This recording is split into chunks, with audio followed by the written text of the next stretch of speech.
প্রশান্তি জড়িত নিদ্রা মানুষের জীবনের একটা অত্যন্ত গুরুত্বপূর্ণ সুখ এবং প্রয়োজনীয়তাও।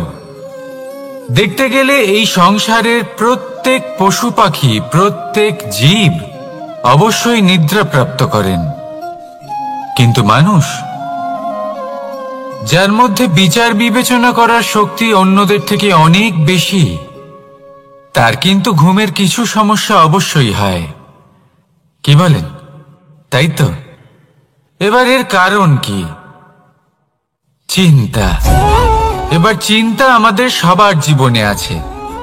আমরা সকলে জানি যে চিন্তা কখনো আমাদের সাহায্য করে না, তাও আমাদের জীবনে আছে।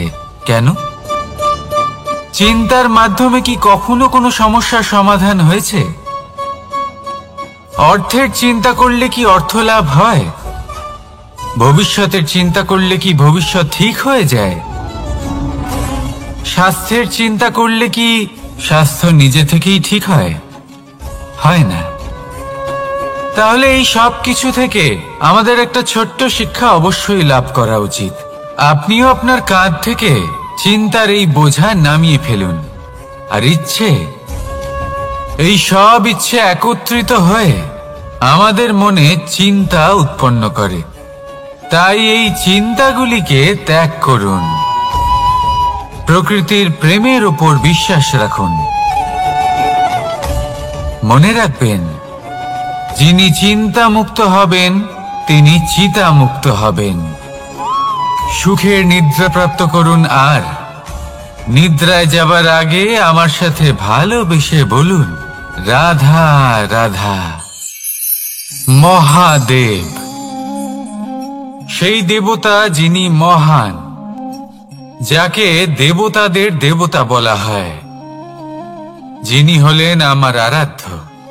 কখনো আপনার মনে এই প্রশ্ন এসেছে যে শিবকেই কেন মহাদেব বলা হয়, অন্য কোনো দেবতাকে কেন বলা হয় না?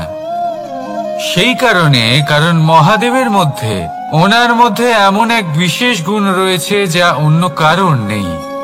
তা হলো নিঃস্বার্থ হয়ে মানুষের সেবা করা। যদি প্রয়োজন পড়ে, যদি সৃষ্টির পথে বিনাশের কালো মেঘ ছেয়ে থাকে, তখন নিজের প্রাণের চিন্তা না করে হলাহল পান করার জন্য প্রস্তুত থাকেন মহাদেব। আর এই অদ্বিতীয় ত্যাগের জন্যই শিবকে মহাদেব বলে ডাকা হয়। এবার যদি কোনো মানুষও নিঃস্বার্থ ভাবনার দ্বারা নিজেকে অর্পণ করে দেয় এই জগতের কল্যাণের জন্য, মানুষের সেবার জন্য, তাহলে তিনিও মহাপুরুষ, মহামানব হতে পারেন।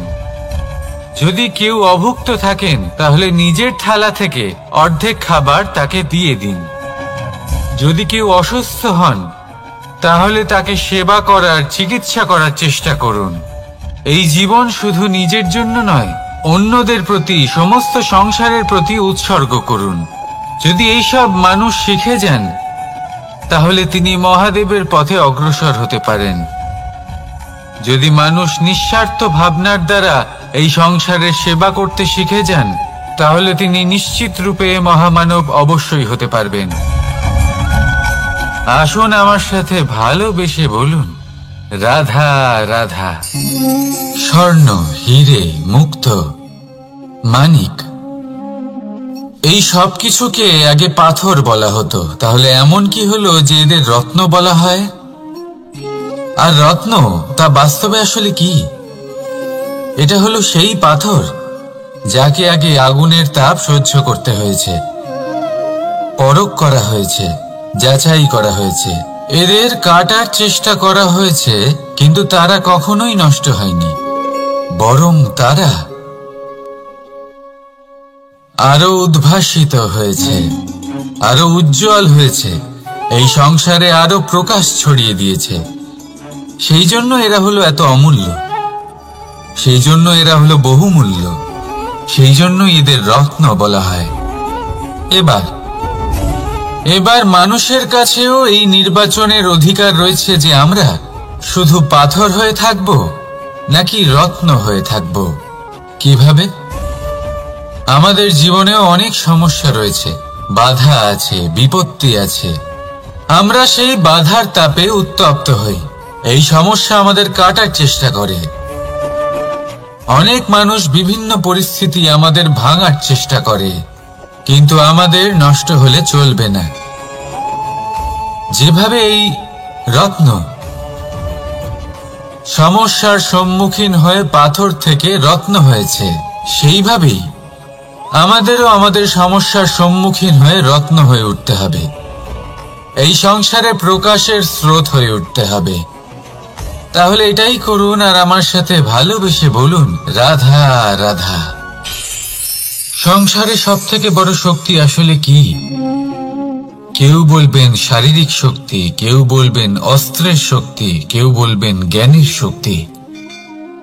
ঠিক আছে, কিন্তু যদি আমি বলি সংসারের সবথেকে বড় শক্তি হলো শক্তি কোনো এক তথ্যের, আগে হ্যাঁ, তথ্য। এই তথ্য নিজেই কিন্তু খুব শক্তিশালী, অত্যন্ত শক্তিশালী অস্ত্র হলো এই তথ্য। আর সত্যি বলতে অনুচিত তথ্যের থেকে অনেক বেশি ঘাতক হলো অসম্পূর্ণ তথ্য। যেরকম আজ শাম্ব রুক্মির সাথে করেছে, ওকে অসম্পূর্ণ তথ্য দিয়েছে, তার ফলে বিনাশ হলো।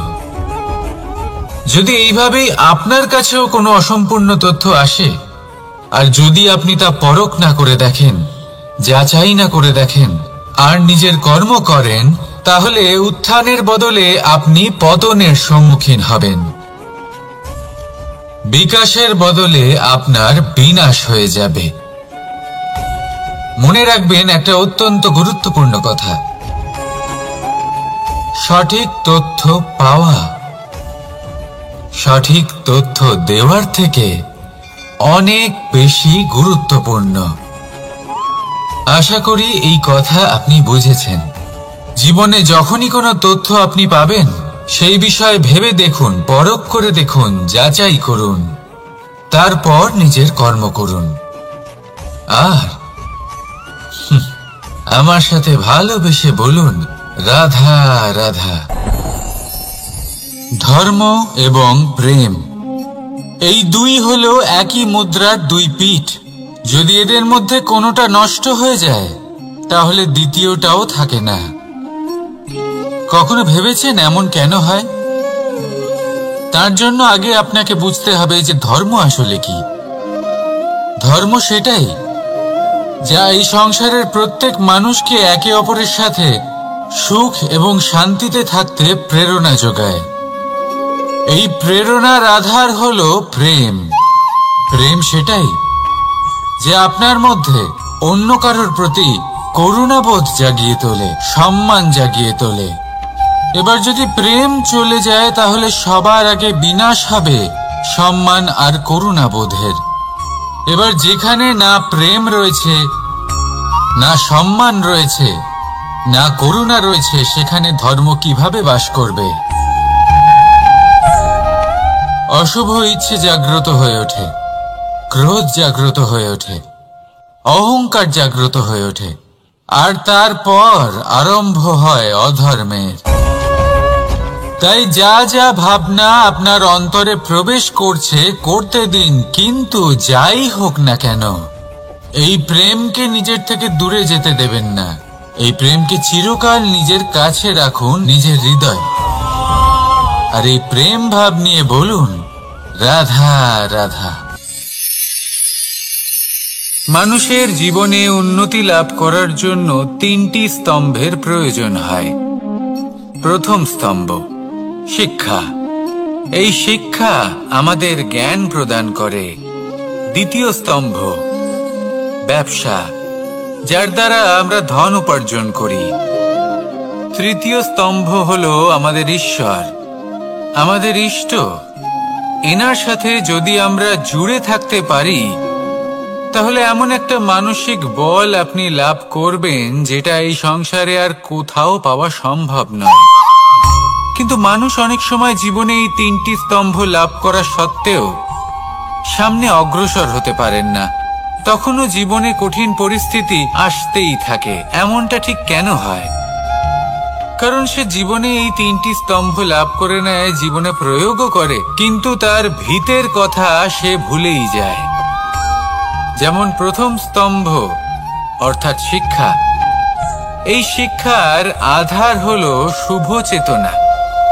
যদি অন্তরে শুভ চেতনা না থাকে তাহলে এই শিক্ষার কোনো গুরুত্ব থাকে না। দ্বিতীয় স্তম্ভ ব্যবসা। পরিশ্রম করে উপার্জন করতে হবে, এই কথাটা আমরা সবাই জানি এবং সবাই চেষ্টাও করি, কিন্তু ব্যবসা করতে করতে আমরা এটা ভুলে যাই আমাদের ব্যবহার কেমন হয়ে পড়েছে। এই ব্যবহার যদি শুভ হয় তাহলে আমাদের উপার্জন আস্তে আস্তে একটা স্থির জায়গায় এসে পৌঁছবে। এবং তৃতীয় স্তম্ভ আমাদের ভগবান। যদি ওনার শরণে আপনি যেতে চান তাহলে তার পূর্বে নিজের মা বাবাকে সেবা করুন, তাদের যত্ন করুন, তাদেরকে ভালোবাসুন, কারণ ওনারাই হলেন এই সংসারে আপনার সবথেকে বড় ইষ্ট। তাহলে 3 স্তম্ভের সাথে সাথে তাদের আধারকেও নিজের জীবনে প্রাধান্য দিন। কোনো সমস্যা আসবে না, জীবনে একের পর এক উন্নতি করবেন এবং এই মন প্রসন্ন হয়ে বলবে রাধা রাধা। সুখ, দুঃখ এবং শক্তি, এই 3 হলো এই সংসারের ত্রিদেবের মতো। আমাদের জীবনে যা কিছু ঘটছে এই 3টির ভিত্তির উপরেই হচ্ছে। আসলে এই সংসারের একটা নিয়ম আছে, যখনই আপনি কিছু লাভ করেন এই সংসার আপনার পরীক্ষা নেয়। এটা জানার জন্য আপনার পরীক্ষা নেয় যে আপনি যা কিছুই লাভ করেছেন আপনি কি আদৌ সেটার যোগ্য কিনা।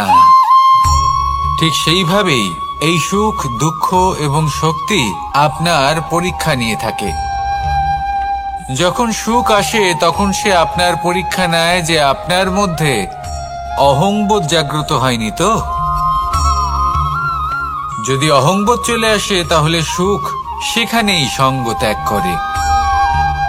দুঃখ আপনার ধৈর্যের পরীক্ষা নিতে থাকে, আর যদি আপনার মধ্যে ধৈর্য না থাকে তাহলে এটা আপনাকে আরো বেশি দুঃখের গভীর অন্ধকারে ঠেলে দেবে। সেখানে শক্তি পরীক্ষা নেয় আপনার বিনম্রতার। যদি আপনি বিনম্র না হন তাহলে হয় এই শক্তি আপনার সঙ্গ ত্যাগ করবে, নয় এই শক্তি বিনম্রতার অভাবে আপনার পতনের কারণ হতে পারে। এই সংসারে যে কোনো ব্যক্তি যিনি এই পরীক্ষায় উত্তীর্ণ হয়ে থাকেন এই জীবনে তিনি সাফল্য লাভ করেন। আসুন আমার সাথে ভালোবেসে বলুন রাধা রাধা। ভয়ের সাথে আমরা সবাই পরিচিত, কষ্ট আমরা সবাই পেয়েছি। কখনো কখনো আমরা অসুস্থ হয়ে পড়ি, আর এমন সময় হলে মাতার মমতা, কখনো বাবার স্নেহ, কখনো বন্ধুদের পাশে থাকার অনুভূতি আমাদের রোগ নিরাময়ে সাহায্য করে। কখনো যদি আমরা নিরাশ হয়ে পড়ি তখন যদি আমাদের কোনো আপনজন আমাদের দুটো ভালো কথা বলে তখন আমাদের মনোবল বেড়ে যায়। ঠিক তেমন সংসারের এই রঙ্গমঞ্চে যদি আপনি পীড়িত অনুভব করেন, কিছু শুভ কথা আলোচনা করুন, কিছু স্তুতি গান করুন, কিছু মুহূর্তের জন্য হলেও নিজের ইষ্টদেবের কথা স্মরণ করুন আর প্রার্থনা করুন। সাহস বাড়বে, শক্তিও বৃদ্ধি পাবে এবং সামনে এগিয়ে চলার পথও দেখতে পাবেন। তখন এই মন প্রসন্ন হয়ে বলবে রাধা রাধা। এই সংসারে কখনো কোনো ব্যক্তিকে তার বাইরের পোশাক দেখে বিচার করার চেষ্টা করবেন না, এটা খুব বড় ভুল করবেন। যেমন আমরা জীবনে অনেক সময় এমন করি, ধরুন কোথাও একটা গাছ দেখলাম, খুব বিশাল আকারের একটা গাছ যেটা মাটির থেকে অনেক উঁচুতে পৌঁছে গেছে। যার বিশাল শাখা আছে, সেগুলো দেখে আমরা ভাবি যে এই গাছে হয়তো কত সুস্বাদু ফল আছে। আমরা সেই গাছের পরিচর্যা করতে থাকি। আবার অন্যদিকে হলো একটি তৃণ, যেটা মাটি থেকে কিছুটা উঁচুতে পৌঁছেছে, কিন্তু সেই তৃণর নিচে, মাটির নিচে অত্যন্ত সুস্বাদু ফল বা সবজি জন্ম নেয়, যা আমাদের স্বাস্থ্যের পক্ষে অত্যন্ত উপকারী। সেই জন্য কখনো আবরণ দেখে কাউকে বিচার করতে চেষ্টা করবেন না। তার বদলে এটা বোঝার চেষ্টা করুন যে আপনার সামনে যে ব্যক্তি আছে বা বস্তু আছে, তার বিশেষত্ব কি। যদি এই বিশেষত্ব বোঝার ক্ষমতা আপনি অর্জন করেন, যদি এই শিল্প আপনি নিজের ভেতরে জাগ্রত করেন, তাহলে এই সংসারে বিশেষত্ব কি সেটা আপনি জানতে পারবেন। আর এই সমস্ত খেলা দৃষ্টি থেকে নয়, দৃষ্টিভঙ্গি থেকে জন্ম নেয়। দৃষ্টিভঙ্গি সবসময় শুভ রাখুন, আর আমার সাথে ভালোবেসে বলুন, রাধা রাধা। যখন আমরা কোনো বনে প্রবেশ করি, তখন এই সবুজ ঘাস দেখে, এই কোমল ঘাস দেখে আমাদের মন প্রফুল্ল হয়ে ওঠে। ভিন্ন ভিন্ন প্রজাতির ফুল, ভিন্ন ভিন্ন রঙের ফুল দেখে এই মন আনন্দে ভরে ওঠে। এখানে শিশুরা আনন্দ লাভ করে, বড়রা ভোজন গ্রহণ করেন, কথাবার্তা বলেন, হাঁটাহাঁটি করে বেড়ান।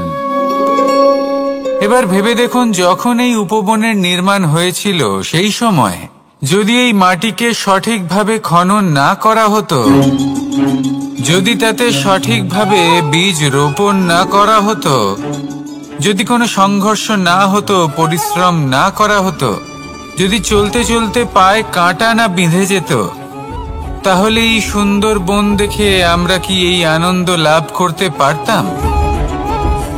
কখনোই নয়। ধরুন কোনো নদীর তটে সুন্দর একটি বন আছে, সেই বনের আনন্দ লাভ করতে গেলে আপনাকে সেই নদী পার করতেই হবে। যদি সুখের নদীর কাছে পৌঁছতে চান, তাহলে তটে যে কাঁটা রয়েছে সেগুলোর সাথে সংঘর্ষ করতেই হবে।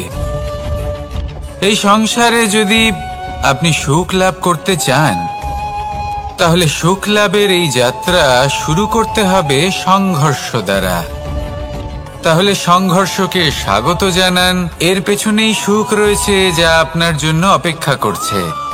এবার হাসুন আর আমার সাথে ভালোবেসে বলুন, রাধা রাধা। সংসারে আমাদের জীবনের সবথেকে বড় দোষ কি আপনি জানেন? কেউ বলবেন লোভ, কেউ বলবেন লালসা, কেউ বলবেন অসত্য। দেখুন, দুঃখের মূল কারণ হলো পরিশ্রম না করা। কিছু মানুষ ভাবেন যে আমি জীবনে কোনো পরিশ্রম করব না, অথচ আমি সবকিছু প্রাপ্ত করতে চাই।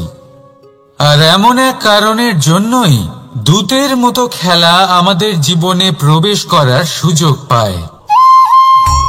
দূত, এই দূত আসলে কি? দূত অর্থাৎ কোনো পরিশ্রম ছাড়াই অন্য কেউ পরিশ্রম করে যা অর্জন করেছেন, যে সুখ সুবিধা অর্জন করেছেন, তা নিজের জন্য শুধুমাত্র একটা খেলার মাধ্যমে নিজের করে নেবার ইচ্ছে। আর এই ইচ্ছে অত্যন্ত বিনাশকারী হতে পারে। এই ইচ্ছে যদি আপনার বিবেক, আপনার মন, আপনার চেতনা, আপনার ভাবনা প্রবাহিত করে ফেলে, তারপরে আপনি চেষ্টা করতে শুরু করে দেবেন, আর সেইখান থেকেই আপনার পতন শুরু হবে। এই চেষ্টা করবেন যে অন্য কারোর জীবনের সমস্ত ধন, তার সমস্ত জীবন সম্পূর্ণভাবে নিজের করে নেওয়ার। কারণ প্রথমে আশা জাগ্রত হয়, আর এই আশা হতাশায় পরিণত হতে সময় লাগে না।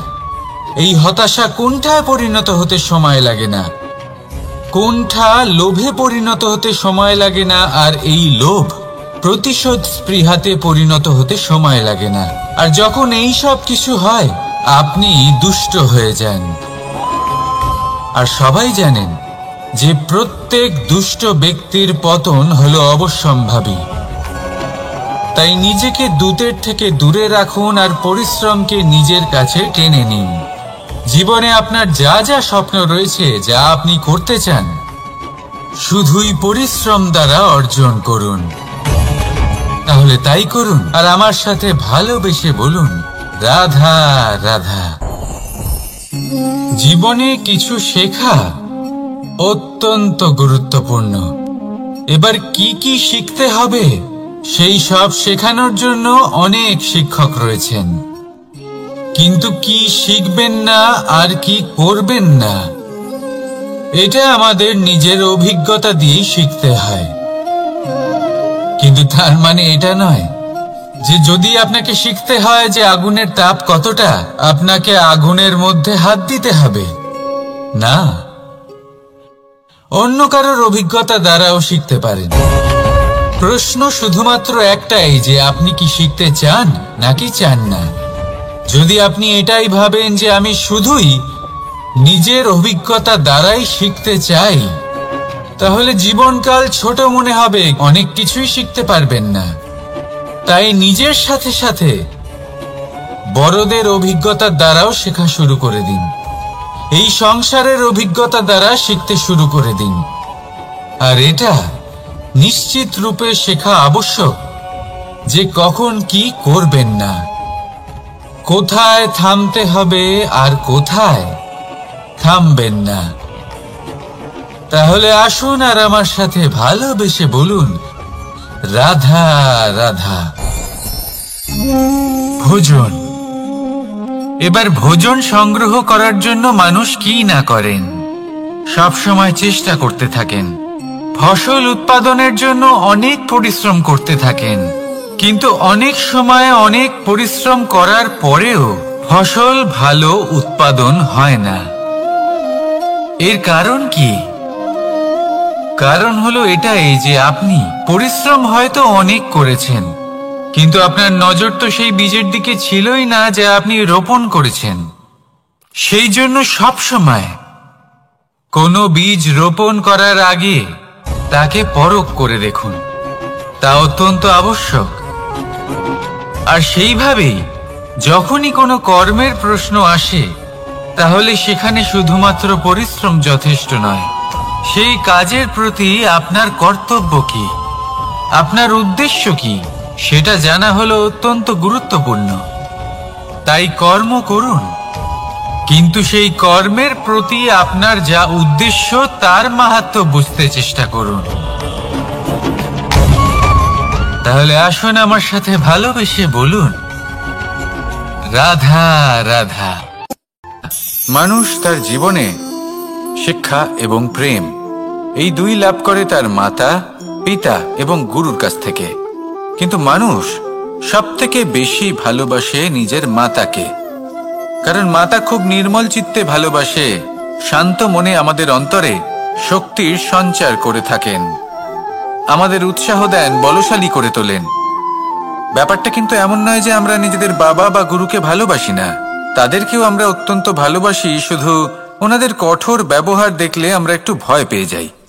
এবার ওনাদের এই কঠোর ব্যবহার আমাদের ভালো না লাগলেও অত্যন্ত আবশ্যক, কারণ মাতার থেকে আমরা যে শক্তি লাভ করি তা যেন নিয়ন্ত্রণ হারিয়ে বিধ্বংসী না হয়ে ওঠে, আমরা যেন কোনো কুপথে না চলে যাই, আমরা কখনো যেন দোষ না করে ফেলি। শুধু সেই জন্য পিতা এবং গুরু একটু কঠোর হয়ে ওঠেন, এবং ওনাদের এই কঠোর আচরণ ভবিষ্যতে গিয়ে আমরা অবশ্যই বুঝতে পারি। জীবনে কিছু বছর আমরা এগিয়ে যাই আর তারপর আমরা বুঝতে পারি যে বাবা এবং গুরু আমাদের যথেষ্ট ভালোবাসতেন, কিন্তু ওনাদের ভালোবাসার বহিঃপ্রকাশ আলাদা। প্রয়োজনীয় হলো এটা দেখার, এটা বোঝার যে শুরু থেকে আমাদের প্রতি ওনাদের আচরণ কেমন ছিল। ওনাদের কঠোর হওয়ার পেছনে ওনাদের ভালোবাসাটা বোঝার চেষ্টা করুন, ওনাদের চিন্তাটা বোঝার চেষ্টা করুন, ওনাদের পথপ্রদর্শনের আড়ালে আপনার ভবিষ্যতের জন্য যে পরিকল্পনা ওনারা করেছেন সেটা বোঝার চেষ্টা করুন। তখন আপনারা বুঝতে পারবেন ওনাদের ভালোবাসাকে। আপনার মনের মধ্যে আপনা থেকেই ওনাদের প্রতি সম্মান জেগে উঠবে। নিজের পিতা এবং নিজের গুরু এই দুজনের প্রতি কৃতজ্ঞতা প্রকাশ করুন আর আমার সাথে ভালোবেসে বলুন, রাধা রাধা। জীবন কিসের উপর নির্ভরশীল? ধনের ওপর, বৈভবের ওপর, নিঃশ্বাসের ওপর? না, এই জীবন নির্ভরশীল বিশ্বাসের ওপর। বিশ্বাস নিজের ওপর, বিশ্বাস আমাদের আপনজনের ওপর। কিন্তু যখন এই বিশ্বাস ভেঙে যায় তখন মানুষের মনও ভেঙে যায়, আর তারপর সে অন্য কিছু করতেই পারে না। তখন কি করা যেতে পারে?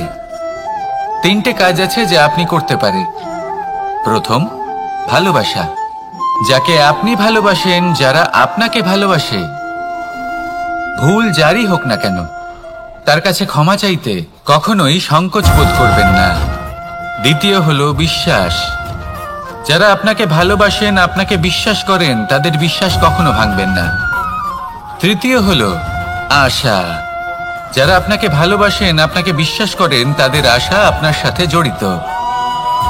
তাদের থেকে কখনো কিচ্ছু লুকোবেন না। এই 3টে কাজ করুন আর এই জীবন সুপ্রসন্ন হয়ে বলবে, রাধা রাধা। মানুষের জীবনে 2 ধরনের আবেগ থাকে যা চিরকাল তার সাথে বসবাস করে। প্রথম, স্বপ্ন। দ্বিতীয়, অজুহাত। মানুষ হাজার হাজার স্বপ্ন দেখতে পারে। আমাকে এই কাজ করতে হবে, আমাকে ওখানে ঘুরতে যেতে হবে, আমায় জীবনে এই অসম্ভব কাজ বাস্তবায়িত করে দেখাতে হবে, আদি ইত্যাদি। এবার ঠিক যেমন স্বপ্ন দেখেন, সেইভাবে অজুহাতও খুঁজে নিয়ে আসেন। আমি এই স্বপ্ন পূরণ করতে পারলাম না, কারণ আমাকে কেউ সাহায্যই করলো না, কারণ আমি দুর্বল হয়ে পড়েছিলাম, কারণ আমার কাছে সময়ই ছিল না, আদি ইত্যাদি। এবার সাফল্য এবং অসফলতার মাঝখানে এই ধরনের সংঘর্ষ হতে থাকে। সাফল্য তখন লাভ করা সম্ভব যখন আপনার স্বপ্ন আপনার অজুহাতের থেকে অনেক বড় হয়, আর অসফলতা তখন পাবেন যখন আপনার অজুহাত আপনার স্বপ্নের থেকে অনেক বড় হয়। আপনি যদি সাফল্য লাভ করতে চান, তাহলে চেষ্টা করতে থাকুন, পরিশ্রম করুন। যদি অসফল হন, তাহলে ভয়ভীত হওয়ার কোনো প্রয়োজন নেই। নিজের ভুল বুঝুন, তাকে শুধরে নিন, আবার চেষ্টা করুন। কিন্তু যদি নিজের জীবনে অজুহাত নিয়ে আসেন, তখন স্বপ্ন কখনো পূরণ হবে না। আসুন আমার সাথে ভালোবেসে বলুন, রাধা রাধা। ভয়ের সাথে আমরা সবাই পরিচিত, কষ্টও আমরা সবাই পেয়েছি। কখনো কখনো আমরা অসুস্থ হয়ে পড়ি, আর এমন সময় হলে মাতার মমতা, কখনো বাবার স্নেহ, কখনো বন্ধুদের পাশে থাকার অনুভূতি আমাদের রোগ নিরাময়ে সাহায্য করে। কখনো যদি আমরা নিরাশ হয়ে পড়ি, তখন যদি আমাদের কোনো আপনজন আমাদের 2টো ভালো কথা বলে, তখন আমাদের মনোবল বেড়ে যায়। ঠিক তেমন সংসারের এই রঙ্গমঞ্চে যদি আপনি পীড়িত অনুভব করেন, কিছু শুভ কথা আলোচনা করুন, কিছু স্তুতি গান করুন, কিছু মুহূর্তের জন্য হলেও নিজের ইষ্টদেবের কথা স্মরণ করুন আর প্রার্থনা করুন। সাহস বাড়বে, শক্তিও বৃদ্ধি পাবে এবং সামনে এগিয়ে চলার পথও দেখতে পাবেন। তখন এই মন প্রসন্ন হয়ে বলবে, রাধা রাধা। কখনো কখনো অন্ধকারের সাথে লড়াই করার জন্য আমরা প্রদীপ জ্বালাই। এতে প্রথমে সলতে রাখি, তারপর তেল ঢালি, তারপর আগুন জেলে এটা প্রজ্বলিত করি। তারপর একটা সময় আসে যখন এই প্রদীপ নিভে যায়। কারণটা কি? কারণ কি এটা যে প্রদীপের প্রকাশমান হওয়ার ক্ষমতা সমাপ্ত হয়েছে? না, এই যে আগুন আমরা দেখতে পাচ্ছি, এই আগুনের জন্য যে শক্তির প্রয়োজন হয় তা আসে এই তেল থেকে। যদি এই তেল সমাপ্ত হয়ে যায়, তাহলে এই প্রকাশ তাও সমাপ্ত হয়ে যায়। আর আমাদের জীবনে এই তেল হলো আমাদের কর্ম, আর এই আগুন আর এর দ্বারা উৎপন্ন হওয়া প্রকাশ আমাদের ভাগ্য। যত আমাদের কর্ম ক্ষীণ হতে থাকবে, আমাদের ভাগ্য সৌভাগ্য কোথাও না কোথাও লুপ্ত হয়ে যাবে। যে উজ্জ্বল ভবিষ্যৎ আমরা চাইছি তা কখনো লাভ করতে পারবো না যদি কর্ম না করি। ঠিক যেমন তেল ছাড়া অগ্নি উৎপন্ন হয় না, তেমনি কর্ম ছাড়া সৌভাগ্য হয় না। আর যেমন কর্ম তেমন ভাগ্য। তাই সবসময় কর্ম করতে থাকুন, কর্ম করা থামাবেন না। আর আমার সাথে ভালোবেসে বলুন, রাধা রাধা। জীবনে তিনটি বিষয় আছে, তিনটি বস্তু আছে, তারা যেন আপনাকে কখনো বশে না করে নিতে পারে। প্রথম হলো ধন। ধন যতক্ষণ আপনি ব্যবহার করতে থাকেন, যতক্ষণ তা আপনার কাজে আসছে, ততক্ষণ ঠিক আছে, এই ধন আপনার কাছে অমৃত। কিন্তু যখন এই ধন আপনাকে ব্যবহার করতে শুরু করে, বুঝে যাবেন যে আপনার পতনের সময় শুরু হয়েছে। দ্বিতীয় বিষয়, ফেলে আসা অতীত। যাই করুন, আপনি অতীত পাল্টাতে পারবেন না, আর এই সত্যিটা আপনিও জানেন। কিন্তু তাও এর বশবর্তী আমরা হয়ে পড়ি, আর যখন তাই হয়, তখন এই সংসারে আমরা যেখানেই যাই না কেন, যত বড়ই সুখ লাভ করি না কেন, সেই সব আমাদের কাছে তিক্ত বলে মনে হয়। তৃতীয় বিষয়, আপনার আশেপাশের মানুষ। ভিন্ন ভিন্ন ধরনের মানুষ হয়, যাদের চিন্তা ভাবনা এবং দৃষ্টিভঙ্গি ভিন্ন ভিন্ন প্রকারের। যদি এদের বশবর্তী আপনি হয়ে পড়েন, তাহলে কেউ বলবে এটা করো, এটা ভালো। কেউ বলবে এটা করো না, ওটা করো, ওটা ভালো কাজ। কেউ বলবে এই দুটোই করো না, অন্য কিছু করো।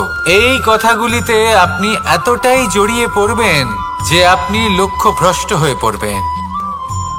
তাই এই তিন বিষয় থেকে সাবধানে থাকবেন। যদি কোনো কিছু বশ করতে হয়, তাহলে আপনাকে বশ করতে হবে আপনার আজকে, নিজের বর্তমানকে। এটা খুব প্রয়োজনীয়। এটা ভাববেন যে এই সময়ের সদ্ব্যবহার আমি কিভাবে করব, সময়কে শাসন কিভাবে করব, ওই কর্ম কিভাবে করব যাতে ভবিষ্যতে কখনো আমার আফসোস না হয়, বরং এই সংসার আমাকে নিয়ে গর্ব করবে, সেই কর্ম করুন। আর যখন আপনি এটা শিখে নেবেন, তখন আপনি নিজেই নিজেকে প্রকৃত অর্থে ভাগ্যশালী করে তুলবেন। আসুন আমার সাথে ভালোবেসে বলুন, রাধা রাধা। অনেক সময় আমরা কারোর নীরবতাকে তার দুর্বলতা ভেবে বসি।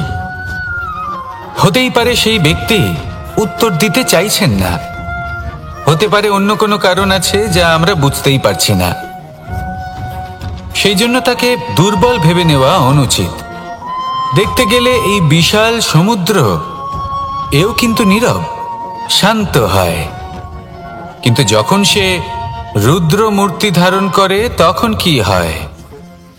সমগ্র সংসারকে বিনাশের পথে নিয়ে যায় এই সমুদ্র, প্রলয় সৃষ্টি করে। সেই জন্য কারোর সহ্য শক্তিকে দুর্বলতা বলে মনে করবেন না,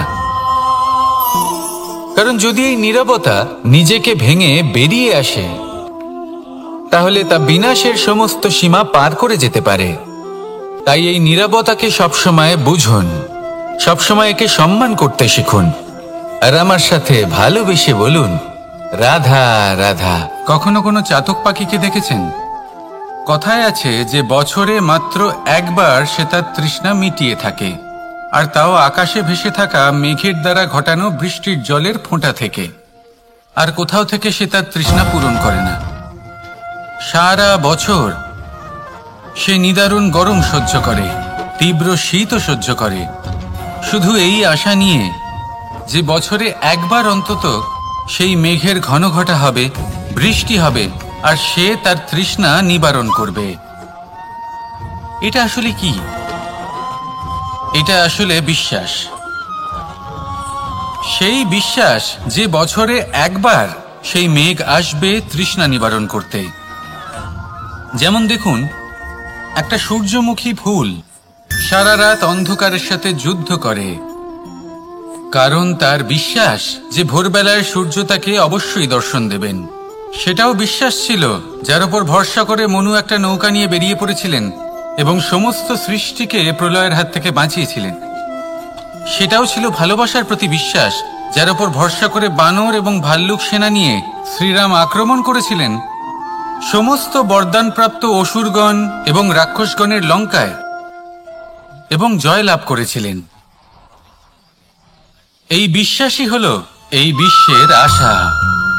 বিশ্বাস রাখুন যে আপনি হলেন সর্বশ্রেষ্ঠ এবং শুধুই নিজের কর্ম করতে থাকুন।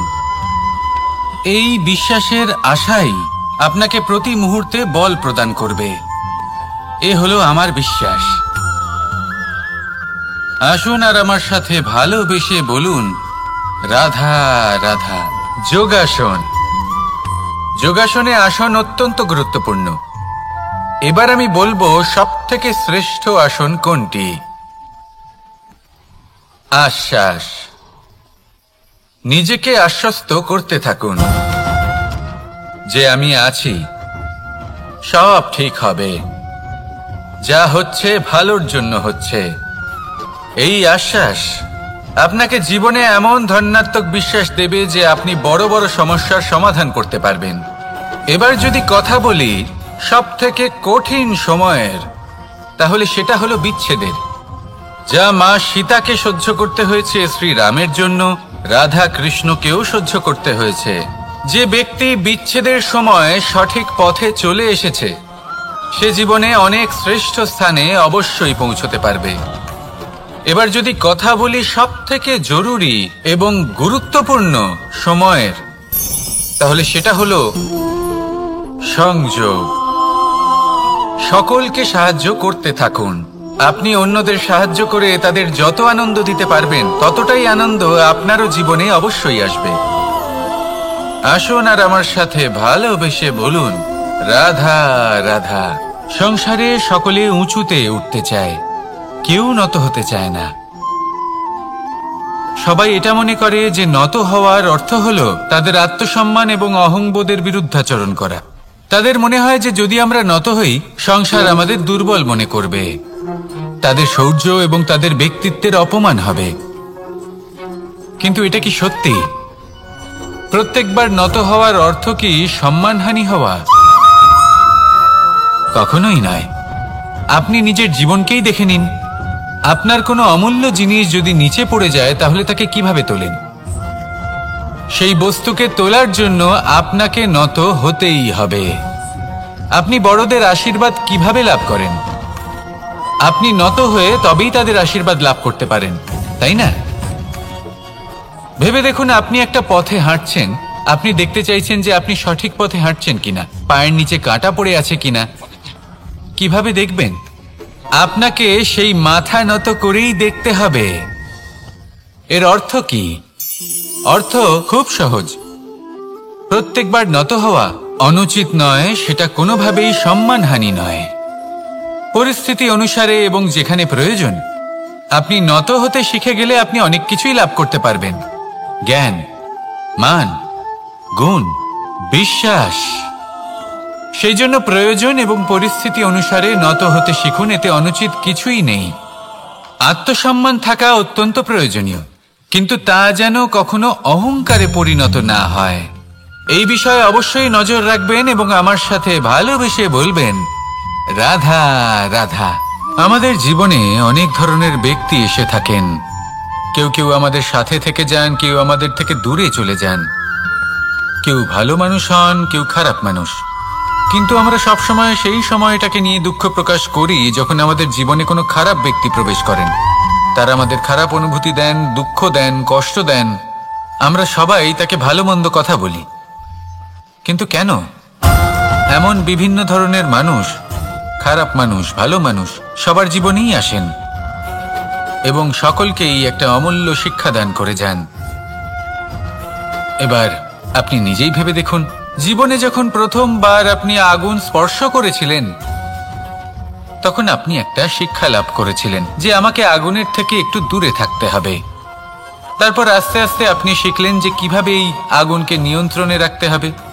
তারপর আপনি শিখলেন যে কিভাবে নিজের জীবনে তাকে প্রয়োগ করতে হবে, তা সে অন্ধকারে প্রকাশ লাভ করার জন্য হোক বা খাবার বানানোর জন্য। সেইভাবেই কোনো খারাপ ব্যক্তি যখন আপনার জীবনে আসে, কোনো শিক্ষা দিয়ে যান, তার প্রতি কৃতজ্ঞ থাকুন। তার বিষয় খারাপ ভাবার বা খারাপ অনুভূতি নিয়ে থাকার কোনো প্রয়োজন নেই। সেই শিক্ষা লাভ করুন। ইতিবাচক মনোভাব নিয়ে জীবনের সামনে এগোতে থাকুন। কেউ নেই যিনি আপনাকে বাধা দিতে পারেন। আসুন আমার সাথে ভালোবেসে বলুন, রাধা রাধা। অনেক সময় আমরা জীবনে অনেক মানুষকে এমন বলতে শুনে থাকি যে আমি অসফল হয়েছি কারণ আমার সময় ভালো যাচ্ছিল না। আমি এই জিনিসটা লাভ করতে চাইছিলাম কিন্তু করতে পারলাম না কারণ আমার সময়টা ভালো যাচ্ছিল না। আমি আমার জীবনে ওই মহান কাজটা করতে চাইছিলাম কিন্তু করতে পারলাম না। কেন? কারণ আমার সময়টা ভালো যাচ্ছিল না। কিন্তু যে মুহূর্তে ভালো সময় আমার জীবনে আসবে আমি সব কিছু প্রাপ্ত করব। এমন প্রায় প্রত্যেকেই বলেন। আসুন একটা কথা বোঝা যাক। একজন মালিকে দেখুন, সে প্রত্যেক দিন গাছের সেবা করে, তাকে জল দেয়, তার যত্ন আত্তি করে। কেন প্রত্যেক দিন সেই গাছ ফল দেয় না? সঠিক সময় এলে তবেই সেই গাছ ফল দেয়, কিন্তু প্রত্যেক দিন মালি তার সেবা করে, তাকে যত্ন করে। শুধুমাত্র তখন করে না যখন সেই গাছ ফল দিতে সক্ষম। আর যদি মালি গাছের যত্ন প্রতিদিন না করে তাহলে হয়তো সেই গাছ ফল দিতেই পারবে না। এটাই হলো আমাদের জন্য একটা শিক্ষা। যখন সময় আমাদের জন্য অপেক্ষা করে না, তখন আপনি সময়ের জন্য কেন অপেক্ষা করছেন? ভালো সময়ের জন্য অপেক্ষা করবেন না। ভালো এবং শুভ কর্ম দ্বারা ভালো সময়কে নিজের কাছে টেনে আনুন। নিরন্তর কর্ম করুন, পরিশ্রম করতে থাকুন। শুভ সময় আপনা থেকেই আপনার কাছে আসবে। আসুন আমার সাথে ভালোবেসে বলুন, রাধা রাধা। জীবনে এমন কিছু কাজ রয়েছে যা আমাদের কখনোই করা উচিত নয়, যেমন আশা করা।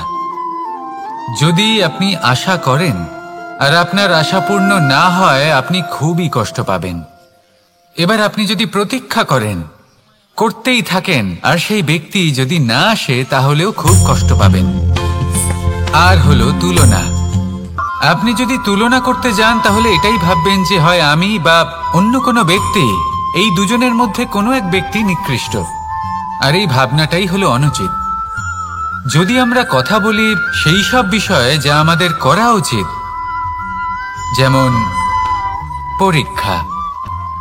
এই পরীক্ষা সবসময় আমাদের আরো সফল করে তোলে, আরো শ্রেষ্ঠ করে তোলে, আরো উৎকৃষ্ট করে তোলে। আসন্ন মহাসংগ্রামের জন্য আমাদের প্রস্তুত করে তোলে এই পরীক্ষা। তাই এই পরীক্ষার থেকে কখনোই পালাবেন না, এর সম্মুখীন হন। আর হলো কর্ম। কর্ম করা কখনোই বন্ধ করবেন না। তুলনা করার বদলে কর্ম করুন, প্রতীক্ষা করার বদলে কর্ম করুন, আর আশা করার বদলে কর্মই করুন। জীবন সফল হয়ে যাবে। দেখুন, সবার শেষে সত্যি বলতে এই কর্ম আর এই পরীক্ষা, এই দুই আমাদের জীবনকে সুখী করে তুলতে পারে। আসুন আর আমার সাথে ভালোবেসে বলুন, রাধা রাধা।